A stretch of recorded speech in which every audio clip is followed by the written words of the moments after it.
Alrighty, welcome to the Excitable Soul Podcast. Here we are interested in all things purpose. We want to know where and how people find meaning and connection in their lives. In every episode, we're going to be hearing the real life stories of how people have uncovered, understood, and unleashed their own unique sense of purpose. Our hope is that we can all learn from the stories and the journeys of our guests so that we can better find a sense of purpose in our own lives. I'm host James Glover, performance coach and purpose nerd. I'm incredibly excited to be exploring these stories with you. So let's get going, shall we? Okay, everybody. My guest today is Arjun Sahdev. Arjun is a co-founder and head of innovation at leading consultancy Outside, where he works to build powerful vision and practical tools for growth. After starting his professional journey as an investment banker, Arjun began to find himself being drawn to the disruptive nature of emerging businesses. This ultimately led him on the adventure of being a founder in the startup world, where he ran a thriving wellness subscription business. Arjun is also founder and host of the influential careers podcast, The Right Work, where they guide listeners on a journey to explore their own definitions of the right work. Arjun is somebody I've known for a long time, and his courage and curiosity in the world is compelling. I know that you will enjoy this reflection, his reflections on a meaningful life. Hello, everybody. Welcome back to the Excitable Soul Podcast. This week, I have my very great friend, Arjun Sahdev, with me. Arjun, welcome. How are you feeling today? Thank you, James. I am delighted to be here. Super excited to be on the podcast. I think we were just talking a little while ago about the fact that I listened to the first few that have come out, have loved them so far. So it's really, really nice to be here. Thanks for inviting me on. You are so welcome, my friend, so welcome. And I think it's just a real gift for us to be able to spend this time together when we don't get as much as we would probably like, but also for us to be able to share this conversation with, as many people as are going to kind of tune in and listen. I think I can't kick us off without kind of going almost off script immediately. And just reflecting for a moment on the first time that you and I met. Actually, you were kind of young entrepreneur. I don't know whether this was like the second business that you'd started, or like it was the first business you started, but it was like one of three, and you'd come to the Energy Project just to kind of pitch us with your idea for the business that you were running at the time. And I remember being sat in this room with you, listening to you tell the story of your journey before you ever really got into talking about the business, and just thinking, this is a remarkable human being. Like, whether or not we end up working together on this bit of business, I really hope we get to work together in some shape or form. And I can't even remember how long ago that was. Can you remember when you walked in there? I guess you got the invoice that I sent. You're far too kind, James. I mean, come on. Yeah, I mean that was an incredible moment. That was it really was the start of a long friendship and kind of working relationship where I think there was so much that I learned over that period of time from everybody at the Energy Project, including yourself, on so many of, I guess, the topics we'll talk about today. But yeah, looking back on that, a long time ago now. Yeah, it must be 7 years, maybe 7 more. years, probably. Yeah, something like that. I think Anyway, so. sorry, didn't mean to derail us. But I guess it kind of it starts us in the territory here. Like those that kind of listen to the podcast will know that we are trying to build and create a bit of a format that people can rely upon. Purpose as a conversation can feel really big and can feel really overwhelming, when in actual fact it's just a deeply human experience. And so we try to break it down into the kind of this sense of uncovering purpose, because it's within all of us. So what's been the journey of discovery that people have been on? So how do we go back and notice the moments that have shaped us? Then once we've been able to kind of get a sense of where meaning arrives for us, and the kind of contribution that we're trying to make into the world and the impact of that, How do we understand it more readily? Where are we aligned and where are there gaps? And then third and finally, we're kind of really looking at this kind of sense of leaps of faith, whereas purpose made things possible that we didn't necessarily assume would be before. And so, yeah, we always start with the big hitter, the kind of the journey of discovery, I'm uncovering ready. purpose, I'm ready. and ask the bit. You're ready. You're ready. Yeah, I love it. Shuffle in the seat. I'm ready. Let's do this. With the big questions of like, what are some of the moments or people that have really defined who you are in the world today, Arjun? Yeah, that is a big one for sure. To be honest, I think two things really stand out to me, and I guess the first one isn't a surprise. It's my childhood really, the Yeah, way that my childhood kind of influenced my priorities and my decisions as I grew up as a young adult. And yeah, then I think the second one was leaving my first career in investment banking, leaving yeah, that world, which ultimately required me to kind of untie the career path from my identity, which wasn't easy, yeah, at kind of mid-20s. yeah. Um, so I guess if I just kick off in and start talking about the childhood portion of this, Yes. the the pivotal moment really was 16th of September 1992. Wow. Like a moment you can literally put your finger on Yeah, with a I can. date. Yeah. I can, and the reason was because it was called. So this is a history lesson here. It was called Black Wednesday, Yeah. and the day was actually called Black Wednesday, and it was when the UK government were desperately trying to keep the value of the pound stable and high enough to participate at the time in something that was called the European Exchange Rate Mechanism. It's Yeah. called the ERM. Yeah. So basically, there were a ton of speculators betting against the pound, thinking it was overvalued. The government was trying to defend it. And one of the tactics they used was really high interest rates in the Yeah. hope that foreign investors would come from abroad and hold their wealth in pounds, right? Because they were Yeah. getting this really attractive interest rate. Yeah. So on the 16th of September, as my dad tells me, the day starts with interest rates at 10%, Yeah. which is like scary in itself. Yes. By 10:30 in the morning, they were 12%, and by the afternoon, they were 15%. Oh. So this was the UK in complete crisis, trying to save the Great British Pound.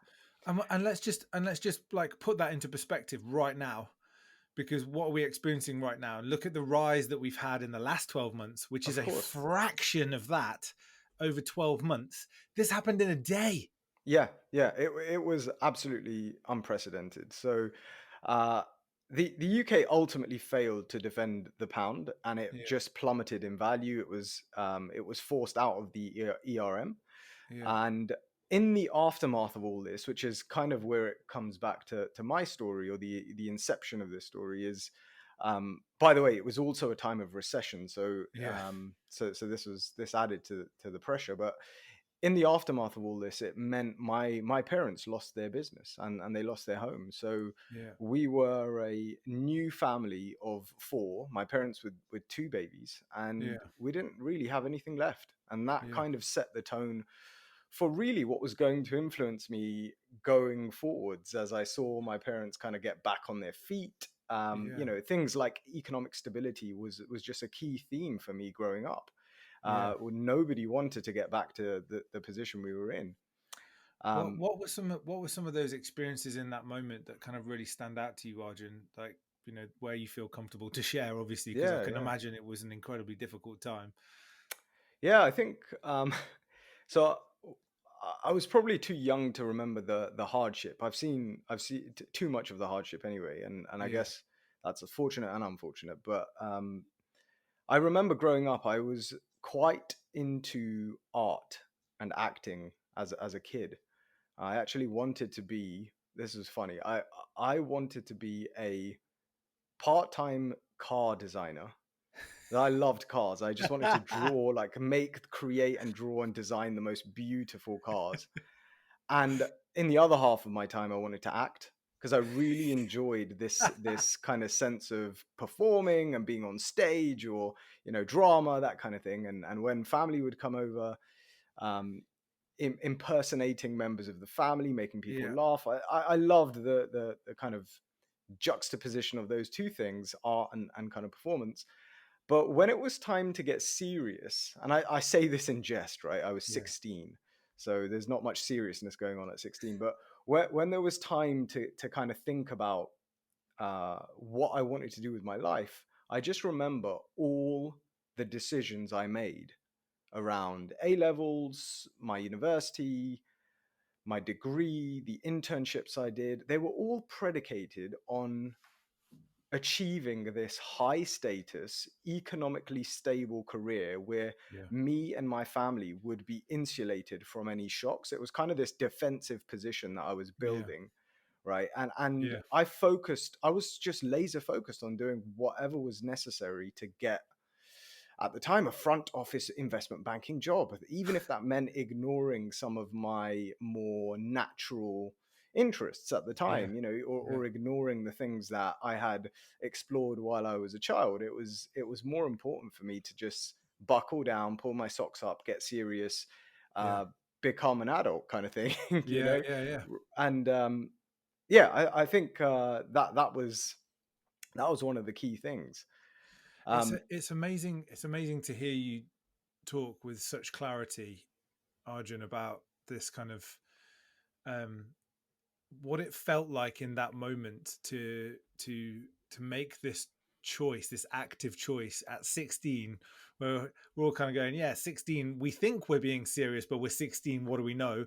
And you going, nah, actually, I was laser focused on what needed to happen here. And the language of insulating shocks from the family, the fact that you were too small to have kind of experienced the kind of origination of those shocks, it just shows how deep they went into your family, that all that time later it was still the primary focus of kind of protection for you, was making sure that your family didn't experience that again.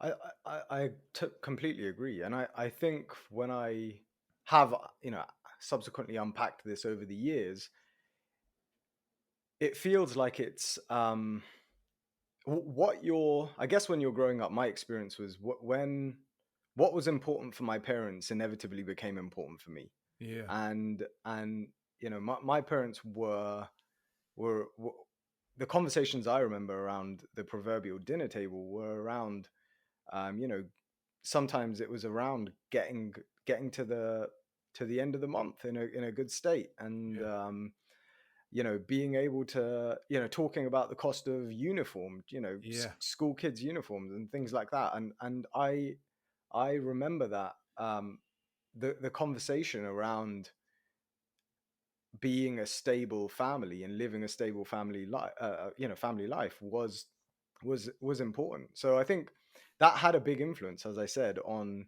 my decision making. yeah, It was this defensive position, I guess. And what it didn't do was allow me to properly explore myself, yes, yeah. which we'll come to.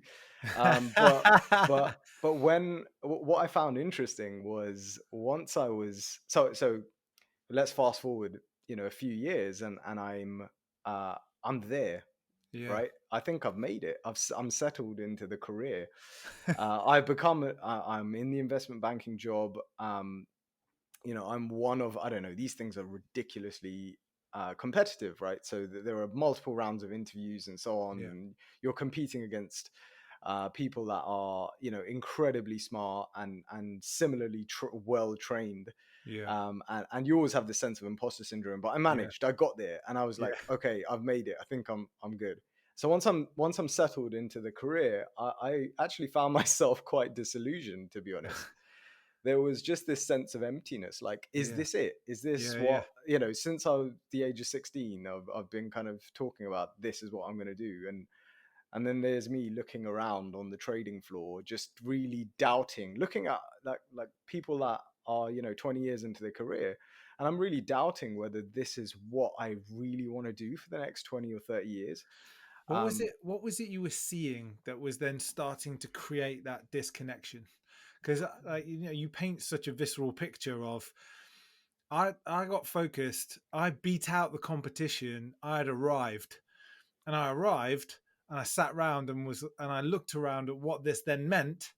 And instead of some kind of euphoria of of the sense of achievement and now what might be possible in your life, you're kind of actually looking around, going, "Wow, this is not what I thought it was going to be."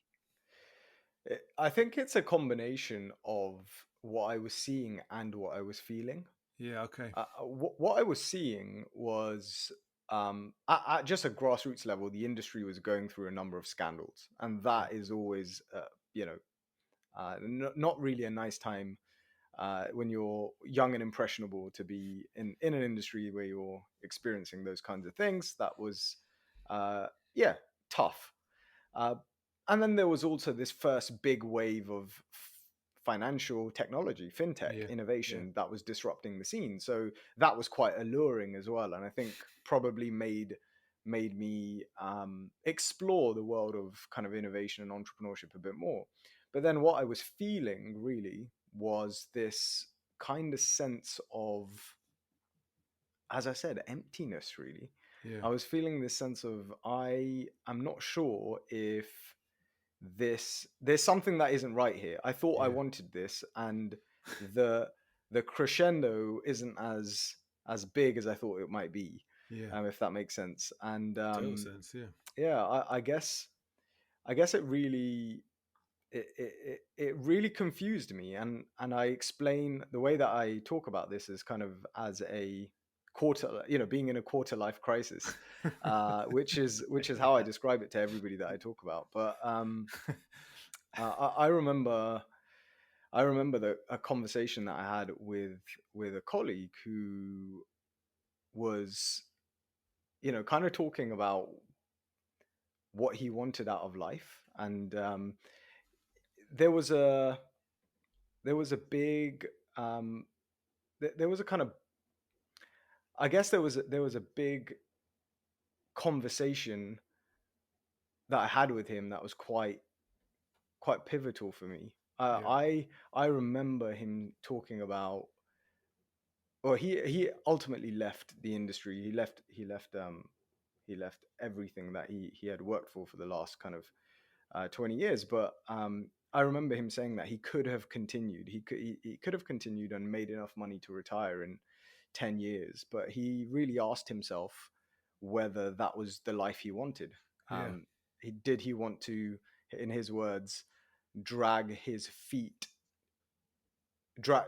Did he want to, in his words, drag himself into the office with concrete-filled boots? That was the phrase he used, which I thought Wow. was really interesting. Yeah. Yeah. And he said he realized that what he was actually motivated by wasn't the same as what he should be motivated by to sustain a happy life in Yes. that world. And that kind of resonated with me quite a lot. I think I think for me, it opened up this whole conversation about, what am I actually doing here? What am I working Yes. for? What's the Yeah. point of all of this? Yeah. And that led over the years to this kind of exploration into my own values, and what the value pie looks like, really. Yeah. Amazing. And what were you? Because that's a pretty confronting place to be in. I can imagine. I've made the dream come true. The shockwaves aren't going to exist in the same way. Um, Now, all of a sudden, I'm not sure this is where I want to be. And then you're looking at somebody who is the archetype. They're 20 years in and they could be out in the next few years with everything they need kind of tucked in their back pocket, going, yeah, I got lead boots on. Yeah. that's how I experienced my life, and I don't want that anymore because that's not important to me. To then be posing yourself the question of who am I and what do I want? Where did you begin in trying to answer those questions? I started looking at values, Yeah. and what I discovered was that this isn't going to come to any a surprise to many people, but what I discovered is there are these two types of values that we have, and I've I need to unpack this. There are extrinsic values and there are extrinsic values, I guess just to kind of uh, to level set this, the underlying premise is ultimately there are two types of values that people go after.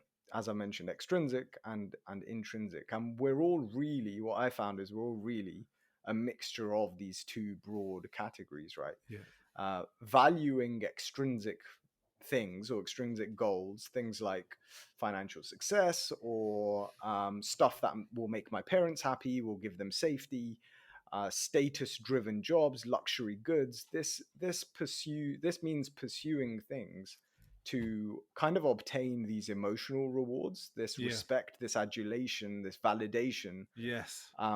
Whereas valuing intrinsic goals, which is kind of way more around self-development and acceptance, connection, being in this state of flow, being part of a community, learning.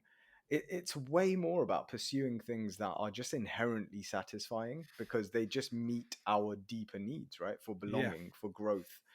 And one of the things that I found really, really interesting and really helpful was just thinking of like confronting this in myself and just thinking, what does my life look like? If my life was a pie, right? A pie chart or something, and it has different sections, and those sections are kind of, there's a mixture of values, right?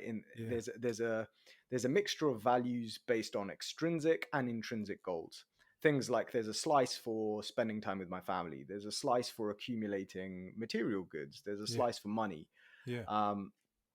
What does that look like for me? What does Yeah. that pie look like for me? And is it far too weighted in one direction? Is there too much of the pie being taken up by extrinsic things than there are intrinsic, right? And as I dove deeper into this, there's a whole bunch of kind of wisdom around this, and even science, right, from the psychology world. But there's a particular professor called Tim Kasser that speaks about the fact that placing too much importance on extrinsic values or extrinsic goals really leads us to just feeling less happy overall and more Yeah. likely to experience these kind of symptoms of depression and Yeah. anxiety and worry. And I love the way that the author Johan Hari talks about this. Yeah. He explains this in the guise of junk values, in the Yes. same way that junk food Yeah. is kind of killing our physical health. Yeah. We have these junk values, these junk values that place a disproportionate impact on how we're focusing too much on how we're perceived by others, what others will think, our status, whether we're making enough money or Yeah. more money than our peers, whether we have a better job than others, and it's really starving us from meeting our true intrinsic psychological needs. And Yeah. yeah, I think that He that's been a really he interesting. shared a really brilliant bit of research actually, which we've kind of talked about a little bit in detail on one of the previous podcasts around happiness, Mm, and actually how they did kind of a happiness study across 4 different nations. There were 2 in Europe, one was Japan, and the other was North America and the US, and they basically took populations of people and said, right, you need to really invest in your happiness, and we're going to measure that process. And in 3 of the 4, the numbers went up. The happiness went up, and in one of them they didn't. And the one that didn't was the US. And what they noticed in all 3 of the other countries, so the 2 European countries and the Japanese country, is that when people started to go on the mission to create a level of happiness, they went from the inside out. So mm, what really matters to me, and how do I connect more with the people around me? So my relationship with the world, what does that relationship with the world really look like? And it often became about connection and service to others. Happiness upwards. yeah. The US, when they said go be more happy, it was like, what can I do for me? What am I getting out of the world? Happiness went Wow. down, and happiness scores went down. So this idea of like junk values, this idea of the extrinsic and intrinsic, and where the mix comes from, and almost the ability to be able to differentiate values and value. So Yeah. what are the things that I care about? But ultimately, how do I feel seen and safe?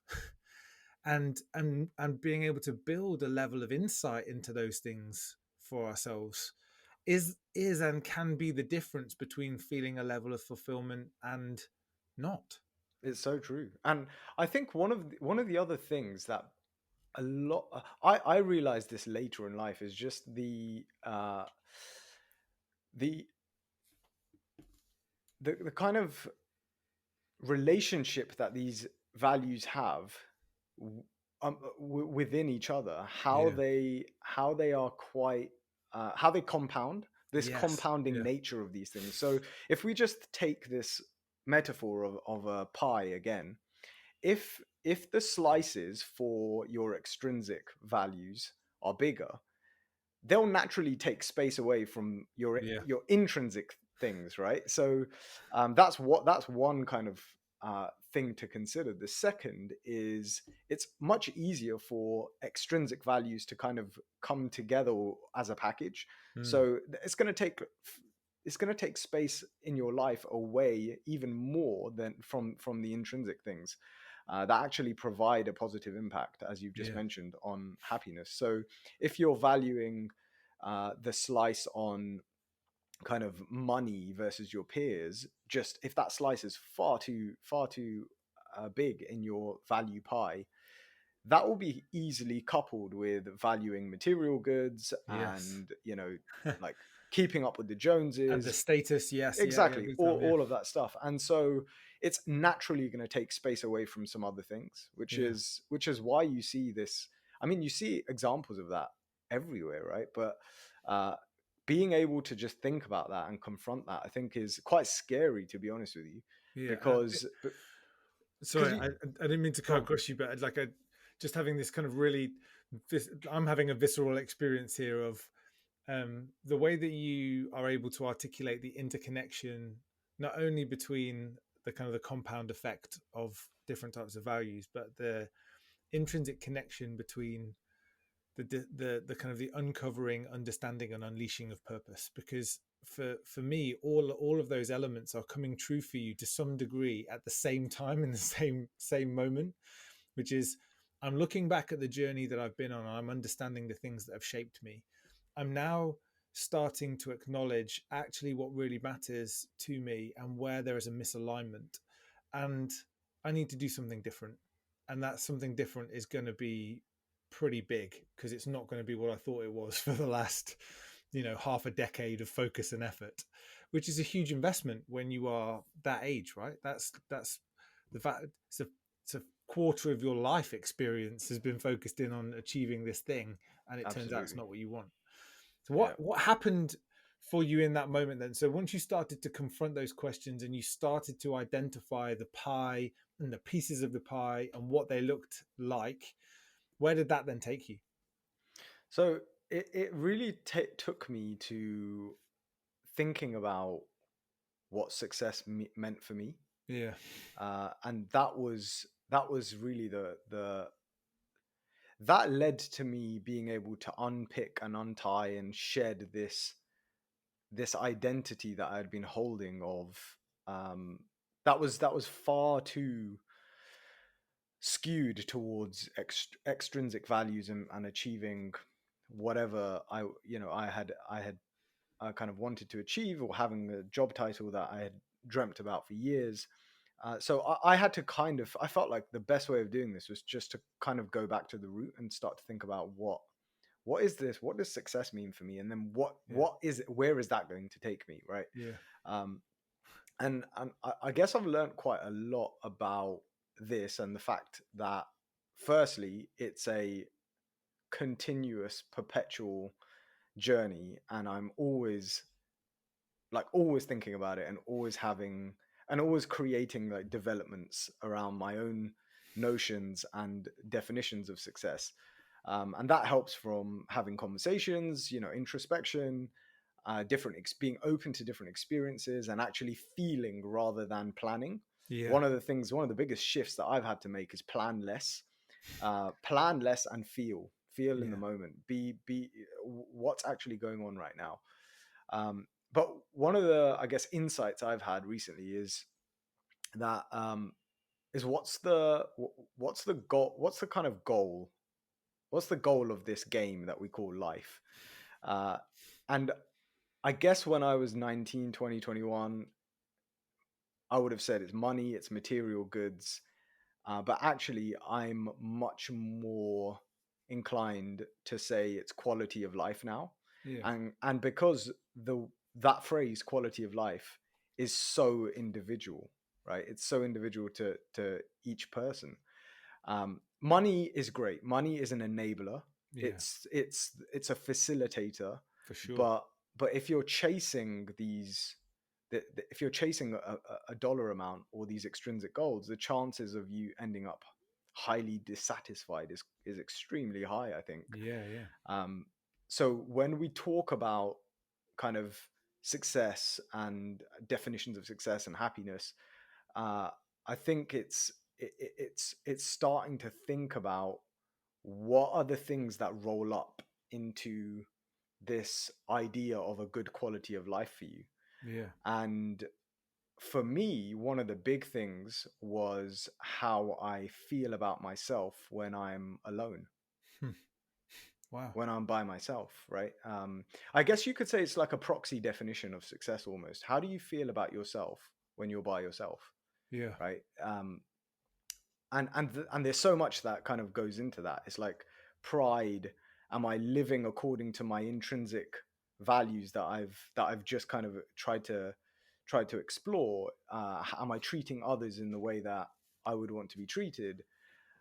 There's a whole bunch of things that go into that, but it most certainly isn't some of the stuff that I was exploring before. So when I tried to think about these questions, it led me it shed this weight, and it led me to be more courageous, Yeah. where I could start taking risks without worrying about what people are going to think, what they're going to say, who who's going to be kind of gossiping, or the way that I look in front of people.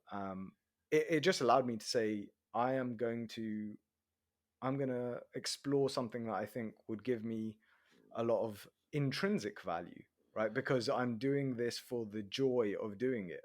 Yeah. Starting a couple of businesses, for example, going traveling. These are all things that I did after leaving this first career, and it was because actually I'm trying as hard as it was to exercise this idea of not really caring about how others feel about it.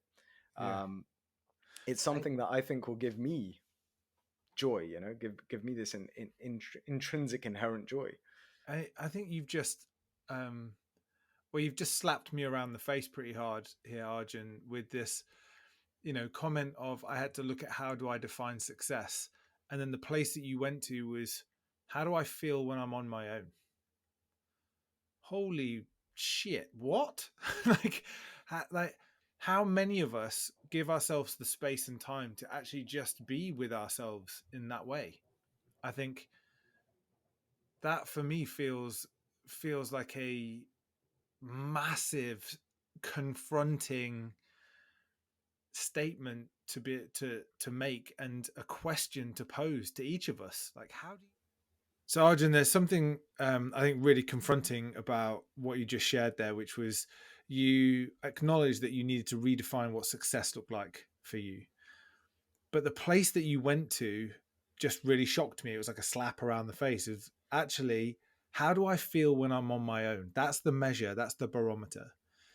And my brain has just kind of exploded off the back of that, because how many of us actually consider the experience of ourselves when we are just with ourselves?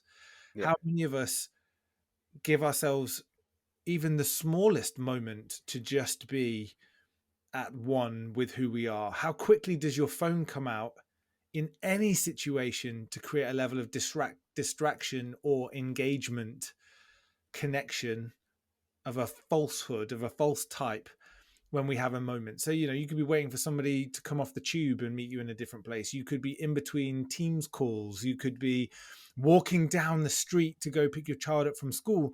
And in none of those times you're looking out the window taking in what's going on, or just what people watching in the street, or enjoying the moment's walk before you connect with a loved one. It's whip the phone out, see what else is happening, see what else is going on. There isn't an alone time. There isn't any alone. Yeah. And it makes me think about all of the research out there of how people numb themselves rather than confront pain, and working hard, well, workaholism, continually working at a high intense rate to the point of burnout is numbing, because there's pain somewhere else. So actually you focus on that thing. Scrolling on the internet, it's numbing. There is something that I don't want to feel or I don't want to see, so I spend my time on social media looking at and being captivated by or distracted by other stuff and other images. This sense of reactivity to our experiences, and you just kind of cut through all of that by going, Well, how do you feel when you're by yourself? it's it reminds me of this quote by Pascal. All of humanity's problems stem from man's inability to sit quietly in a room by himself. And this is, I guess you were just describing it, isn't it hard for us to say, take an hour and just be with ourselves? It's often quite anxiety ridden, right? It's Yeah, quite painful even. But I guess there's this romantic idea that I have about just being able to sit there without distraction and look inwards and feel good about who I am. yeah, And actually, what if my definition of success was connected to that, to just how I feel about who I am, rather than, and who I am, by the way, isn't the watch I have or the car I have or the house I yes, have. It's yeah, completely different, right? It's totally disconnected from those things. But yeah, I couldn't see that when I was going after these extrinsic things, right? It was completely different. I mean, you're probably, everybody listening to this, I'm sure, will resonate when you buy a new stuff or you achieve a new accolade, whether you're an athlete that's got a medal or whatever. You feel great. You have an awesome sense of euphoria, but that doesn't last. There will be other times, however, where you'll be in a flow state where you're learning something new, or you're with certain people, or you were just telling me about your first retreat that you did, and it sounded exactly like that. and yeah, and there's importantly, there's no insecurity about it. I think one of the main reasons people want these status symbols or to buy something cool is to just get these positive reactions from other people, or not to let someone down. It might be their parents, their grandparents, their spouse, or whatever. You kind of get that insecurity about, what if they don't think this is this card that I've got is as cool as I think, or what if they judge me, yeah, for not having the latest trainers or something like that. um, and you feel this kind of instant disconnection with that new thing, or you feel defensive perhaps. But I think when it's something that you kind of have this intrinsic love for, the natural joy for, there's no insecurity attached to it. You just don't really give a shit about how others feel about it. So great, you might, like, I've recently taken up art again. yeah, um and this has been something that I didn't really pick up a sketchbook or a paintbrush or anything since I was 14. And I started art again during the lockdown, because for that reason I was like, well, I don't care if I'm crap and people laugh at the art that I create. At the end of the day, I'm doing this because it just makes me feel good. yeah, And I I inherently then feel good about who I am. So when I'm alone, I'm actually proud of the fact that I'm doing those things, and I feel better about myself when I'm alone. And that kind of rolls up into me having a better quality of life. Of course, quality of life is encompasses many other things, but a big part of it is how you feel about yourself, I think. yeah, So it's just kind of this domino effect where I feel yeah, like, oh, actually, I'm getting closer to the place that I think I want to be. yeah. And it just takes me down a path that's entirely different to where I came from. So And so yeah. When you think about what defines your sense of self-worth now, Arjun, having been on that journey, what are the things that you really value in yourself, that you really kind of look to and connect with?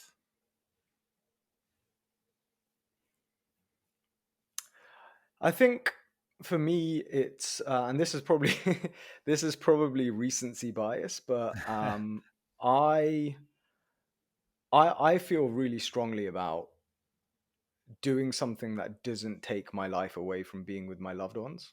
Yeah. Um, taking.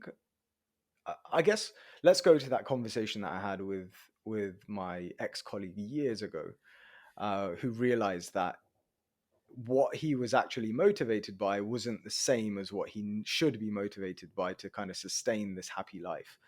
Um, I'm really, I really resonated with that, and I think I'm really motivated by just being deeply involved with my family and my loved ones, and kind of seeing them grow, protecting them, and being a part of a unit, you know.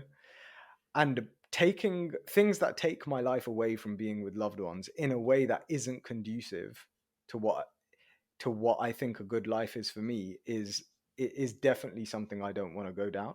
Yeah. And I guess take kids as an example, and this is why I said recency bias. I look to you actually, James, as someone that I think have embodied this really, really well. I think you're just a fantastic example of like being a being really clear about the lines around the most important things for you, especially your family. So at the time of speaking, I'm super excited to say that my wife and I are expecting our first child. So I'm obviously thinking a lot about life with my child and how I kind of want to show up. And learning and observing people like you, I just think it's so important to kind of optimize for the time that we have with kids in this early life, right? There's a window of around, I don't know, I guess 10 years or so, where you're, as a parent, probably the most important person in the kid's life, where Yeah. you're kind of their superhero, right? Yeah. Yeah. And after that, they're going to have friends. They're going to have eventually boyfriends or girlfriends. They're going to get Not married. my And then children. Isolation. That's the way to protect them. and I guess what I'm grappling with is that, we live in a culture where those kind of 10 years, those first precious years, are typically where we're working the hardest and we're gone for most of the time, right? Yeah. Yeah. So I'm thinking a lot about how I can engineer opportunities um, to have this quality, precious time within my own life with my family, and Yeah. still be able to do all the things I want to do with them, take them on holidays and so on and so forth. But Yeah. I think I'm kind of that's been front of mind for me. That's a really important part of my current value system. You know what? I guess firstly, thank you for even referencing me. It's difficult to kind of to acknowledge it, but I want to hold it. Like, I immediately want to just kind of dismiss it and move past, but I also just really want to kind of honor you sharing that and be really grateful that um, the intention that I try to bring is seen by somebody else, because you are right, that stuff is really important to me and I do make active choices around it. Um, but I also just want to kind of hold the mirror up here, Arjun, and be able to say, I just asked you, what, where your kind of sense of self-worth is anchored right now, and you talked about the significance of the people that you love and care for the most, and you used the word protection again. So there's this kind of driving, motivating factor that led you in one direction, and you've been on a process of growth and evolution, transformation, and there's still a part of that which is true, but the way that you express it now is completely different from the way that you expressed it before. Like, what that nature of protection is and means in those interactions and your relationships is profoundly altered because you have a greater understanding and insight to you and what matters to you and who you want to be. And that for me feels like such an empowering message, that a kind of a core theme that has shaped who we are can remain, but we can evolve around it as we grow to understand ourselves in a deeper and more profound way. Um, and for me, I think that is testament to one of the values that I think that you just hold most closely to your soul, but also is expressed so most readily to the surface, which is just curiosity. Unbridled curiosity. You talk about learning, you talk about development, you talk about kind of a willingness to take a chance or a risk. I just see you driven by, how do things work? What does that look like? I wonder what it'd be like if I did this. How would I feel if I explored that? Like there's almost nothing but pure wonder in the way in which you view the world, because of the fact that you just hold this level of curiosity about what my. So I now have this really big smile on my face at you turning around and saying, so when I was a kid, I wanted to be part actor, part-time car designer, because to some degree, that's kind of who you are, isn't it? Like, you aren't defined by any one thing. Even when you show up in the world right now, you have multiple aspects of what brings you joy and satisfaction and fulfillment in your world. I feel I have to say, firstly, I feel the equal sense of uh, discomfort when when I get complimented in that way. So I definitely feel the temptation to dismiss and move on. But I too will hold that and acknowledge that, and thank you immensely for that insight. And it also made me think about this word curiosity, and I think there's two things that show up when you say that word. The first is that curiosity hasn't really come without courage. Yeah. Being able to build this courage, and the courage came from understanding, assessing, auditing what that values pie really looks like, and is that something that I want. um and then I guess the second thing about the curiosity is, I've come to realize, I did this, I wrote this actually in like a journal recently, that I came to realize I've always been drawn to things that kind of explore what a good life, or as I put it earlier, what quality of life means for me. And I mean that in the broadest sense, right? Yeah. Of course, it's very individual, but what I've found is the stuff that I've done in my life, um, whether it be entrepreneurially, or from a kind of job, work, career perspective, or even just my hobbies, when I really blow it up and kind of look at it from a 30,000 foot point of view, I've always found myself going back to those kinds of questions. Like, I'm Yeah. exploring this because I'm trying to figure out what is a good life, what's the combination of ingredients that creates a good life for me, Yeah. right? Well, what does this quality of life thing actually look like? And it's really opened up a conversation that I've had with my wife at home, I've been having with friends, and I'm just trying to have it with as many people as possible, because when you start, I think for me, when you start to explore those facets, inevitably you're asking the question, so am I doing those things in my life, right? Yeah. I know that there are certain things here that will roll up into a good quality of life, but am I doing them? And then when you get to the answer of not as much, then you start to think, ooh, maybe I can do some of those things. Maybe I should be doing should be spending more time on a bit of art. Maybe I should be exploring this new course that I wanted to, or I should try I don't know, whitewater rafting or whatever you want to try, right? I use that example strategically, but Yeah. Yeah. but yeah, I guess you once you kind of uncover those things, it gives you're almost giving yourself permission to say, well, yeah, I can try these things. Why not? You know, and I think the other thing is realizing that when you do try these things, that you're not signing a contract for life, right? Yeah. Again, using this heuristic of I'm optimizing for quality of life and whatever that means for me, Yeah. you're always questioning that what I'm currently trying, what I'm currently doing, is it serving that definition? Yes. And if it's not, then I know that I can change, and I Yeah. shouldn't be going on this on I shouldn't be climbing this mountain. Yeah. Yeah. Sometimes you have to go down the mountain you're on and climb up the right one, and that's okay. Yeah. It's the right thing to go back, to go forward, Yeah. right? It's making me feel like is it serving this definition or forming it or even reforming it? Mm, So is there other, like, I have a sense of what that looks like and I'm doing things that actively reinforce it, or I'm doing things that are iterating it, evolving it, helping me see where the gap may be and where it may be richer. yeah. Uh, One thing that so I I have a podcast that I produce as well. That's kind of all about careers. It's another interest of mine, and again, just another thing that I just wanted to explore. And I thought, Yeah. well, I don't care if 6 people listen to this. It's just something that I'm really interested in. So That'll it be makes one me more feel person good. that listens to mine, so you're all good. I doubt that.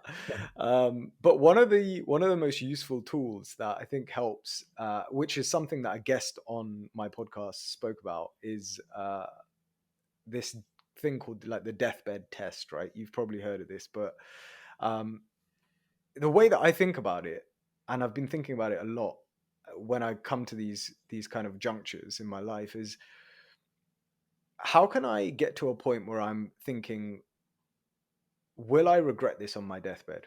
Yeah. What's what's that kind of list of my deathbed regrets? What do I know that I'm going to regret on my deathbed?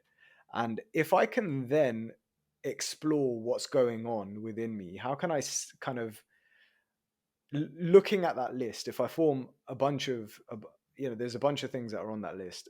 What are the handful of words, of values, of kind of elements that are showing up there? And what can I then do today to behave in line with that, right? Yeah. To avoid those regrets. So I'm kind of thinking about, um, I'm gonna, I don't know, let's take a random example. I think I'm gonna regret not traveling to, you know, like whatever, so to Asia in my life, and then I roll that up into, okay, what is that telling me about curiosity? What's that telling me about culture? What's that telling me about language? What's that telling me about the things that I think are important, right? About meeting new people, exploring different perspectives. So now I've got a set of actions that I can do, I can work towards, and I can make decisions around that Yeah. could eventually avoid that, me having that regret in the future. Now, this is where it gets a bit meta, because I think you always have to understand that those regrets will change over the course of time as well, right? As you Yeah. change as a person. So that list of deathbed regrets is something that you kind of work inside of, but then you also zoom out every once in a while, and you're like, okay, I might have changed as a person now, or I might have evolved in a certain way. So are those the same regrets? Are those as important as they were 5 years and ago? and that's so true in your own story and your own journey, and that you've shared with us today, because there is there's potential useful perspective in saying, hey Arjun, right, you've just gone to your deathbed and kind of um used that future self to shape the decisions that the current self is making. You could go back to the 16-year-old self and share some learning and thinking about actually what's to come. But the kind of the meta element of that is, would you be where you are now if you hadn't experienced what you did between 16 and 25, 16, 24? Yeah, yeah.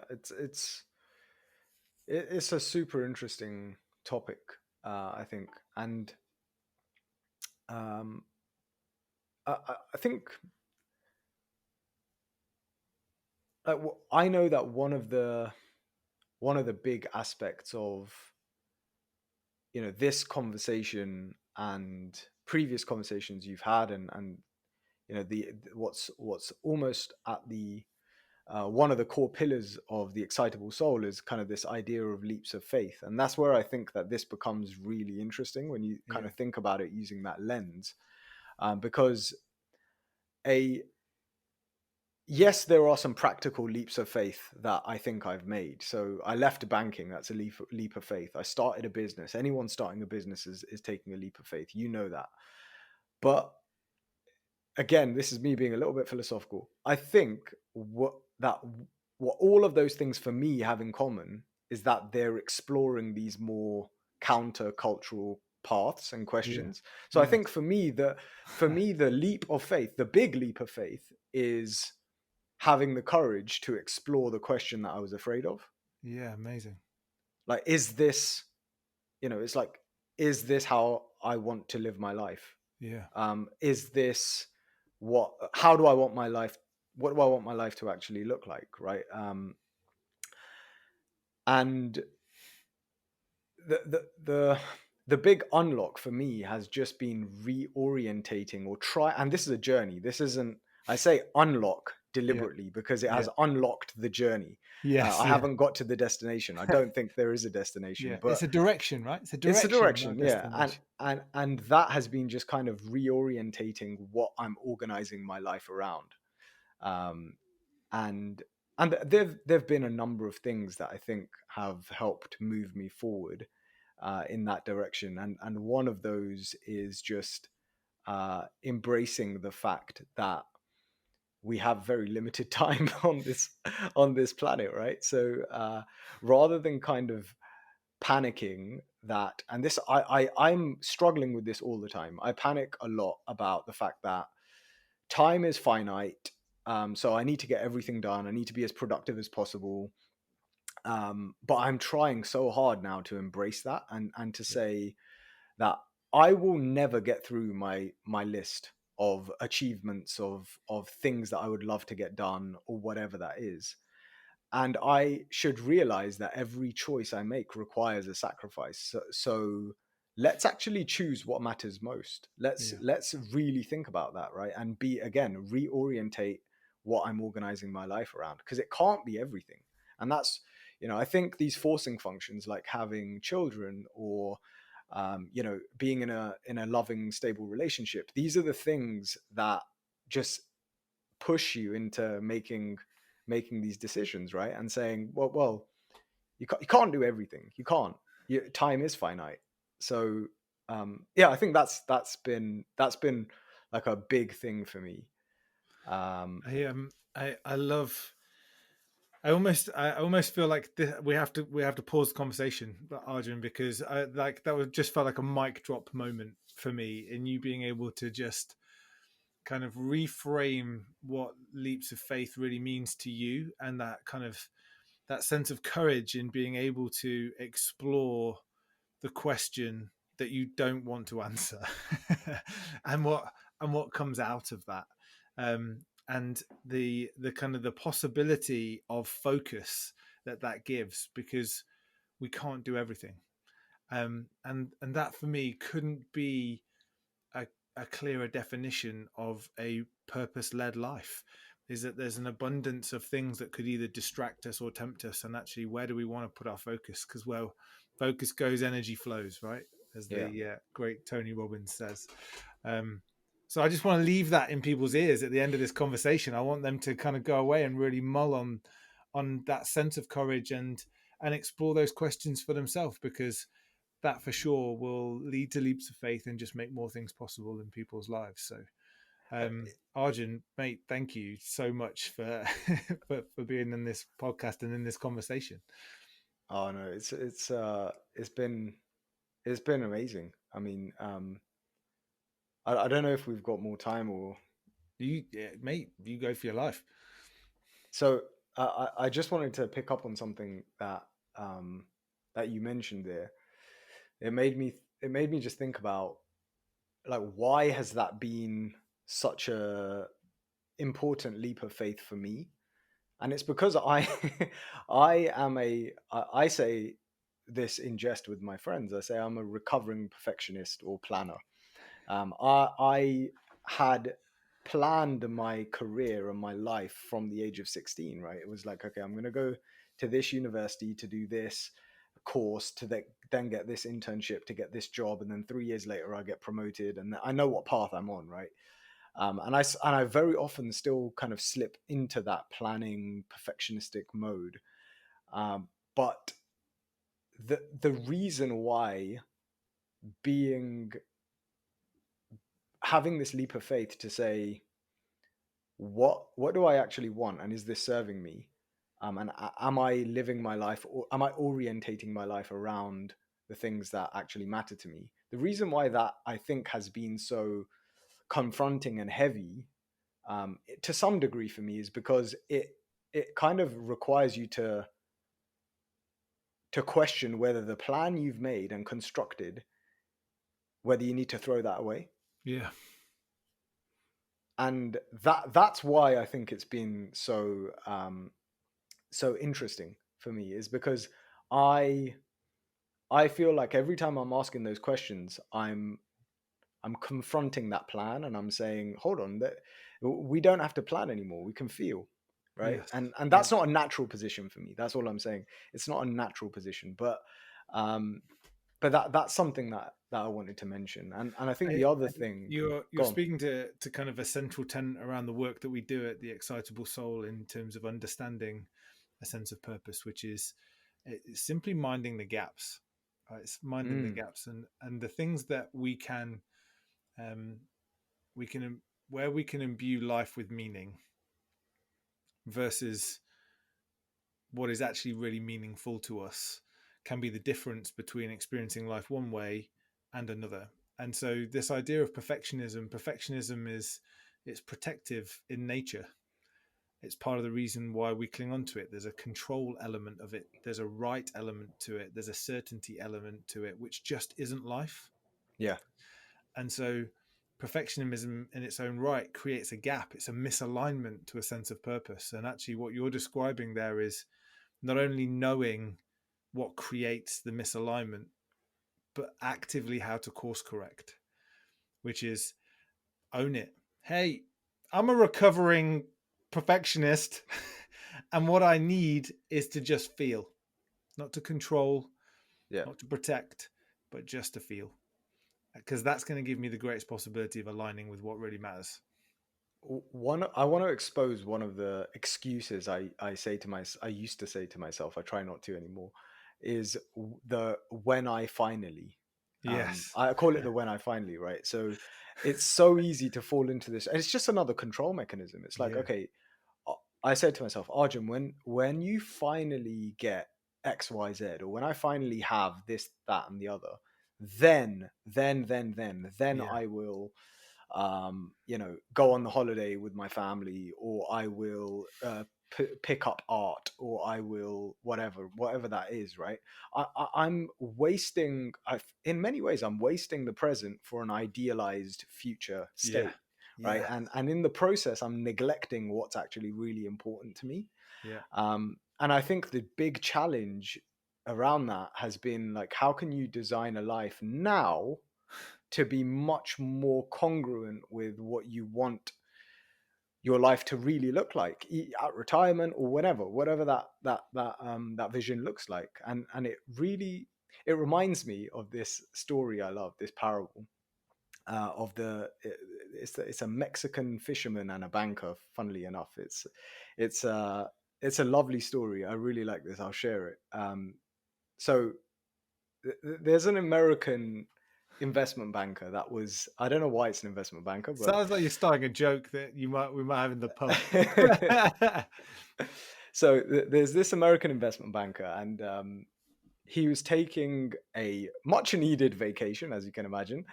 Went to a small Mexican village where there was a beautiful small boat and just one fisherman.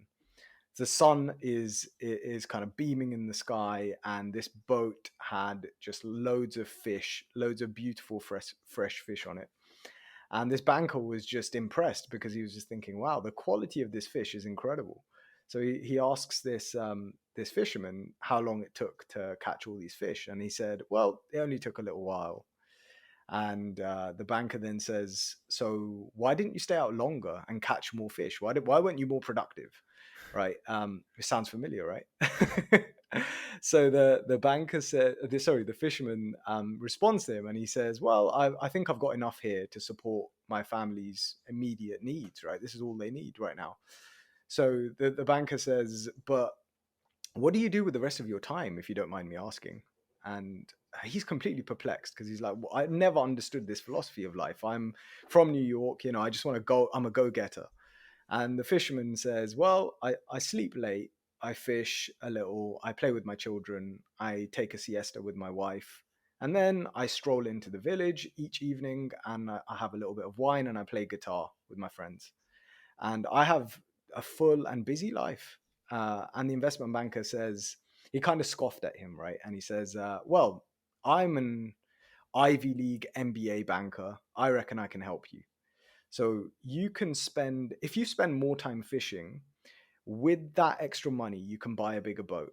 And with the proceeds, with the profit, you can buy even more boats. You can probably have 3 or 4. And eventually you'll have a whole fleet of boats. And instead of selling your catch of the days to the middleman, you could sell